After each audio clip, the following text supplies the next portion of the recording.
विपक्ष ने इस बात के लिए वॉकआउट किया जब सरकार ने कहा इस पे 8 घंटे की चर्चा हो। बिल के लिए 8 घंटा बहुत होता है। उन्होंने 12 घंटे की मांग की थी। कल 12 घंटे की चर्चा हुई वक्त पे। उसके बाद किरण रिजिजू जी ने, अल्पसंख्यक मंत्री ने रिप्लाई किया, वोटिंग हुई, 14.5 घंटे चली।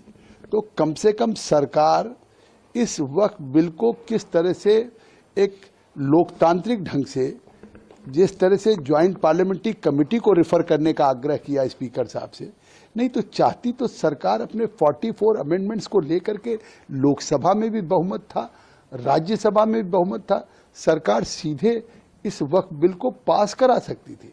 लेकिन वक्त बिल को जेपीसी का भेजने का प्रस्ताव खुद किया था सरकार ने, और जेपीसी में हमारी 38 बैठकें हुई। उन बैठकों में भी इसी तरीके से 11 बजे से 7 बजे, 8 बजे, 9 बजे रात तक। कल तो पूरा देश देख रहा था, 12 घंटा चर्चा में उन्होंने भाग लिया। लेकिन कल भी कह रहे थे कि हमें वहाँ पे बोलने नहीं दिया जा रहा था जेपीसी चेयरमैन। आखिर 38 बैठकें साल भर में नहीं हो पाती, वो मैंने 5 महीने में किया, 10-10 घंटे किया।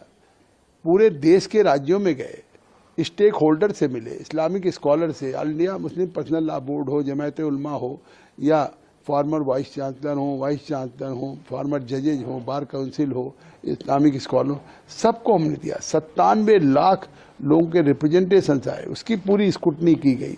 इतना, लेकिन मुझे इस बात का संतोष है कि जो भी हमने रिकमेंडेशंस किया था, जो भी हमने अमेंडमेंट्स मूव किया था, सरकार ने उसको पूरी अक्षरशः मान लिया। ये केवल रिपोर्ट जेपीसी की नहीं मानी गई, ये जो बाबा साहब अम्बेडकर की एक उस संविधान के प्रति एक उनके मन में गरीबों के लिए, बैकवर्ड्स के लिए, ओबीसी के लिए, पसमानदा के लिए, विमेंस के लिए, विडोज के लिए जो उनका एक सपना था, वो सपना कल पूरा हुआ। कल कन्याकुमारी से कश्मीर तक अभी तक वक्त में न ओबीसी का प्रतिनिधित्व था, न पसमानदा का प्रतिनिधित्व था, न महिलाओं का प्रतिनिधित्व होता था। कल ये बिल नहीं पास हुआ, ये देश के लिए, उन लोगों के लिए डोर खुला, और अब इसका फायदा वक्त का सभी को मिलेगा। लेकिन विपक्ष प्रचारित कर रहा था कि ये सदन नहीं पास होगा, जो सहयोगी दल के एनडीए के लोग हैं वो वोट नहीं करेंगे, चाहे नीतीश कुमार हो, चंद्रबाबू नायडू हो, चाहे चिराग पासवान हो, चाहे एकनाथ शिंदे हो। लेकिन ज्वाइंट पार्लियामेंट्री कमेटी में उनके सभी मेंबर्स थे, सभी का प्रतिनिधित्व था। उन्होंने जो बातें उठाई थी उन कंसर्न्स को हमने एड्रेस किया था। वहाँ भी उन लोगों ने हमारे साथ क्लाज बाई क्लाज में वोट दिया था। लेकिन मुंगेरी लाल के हसीन सपने की तरह से यहाँ देश को गुमराह कर रहे थे। और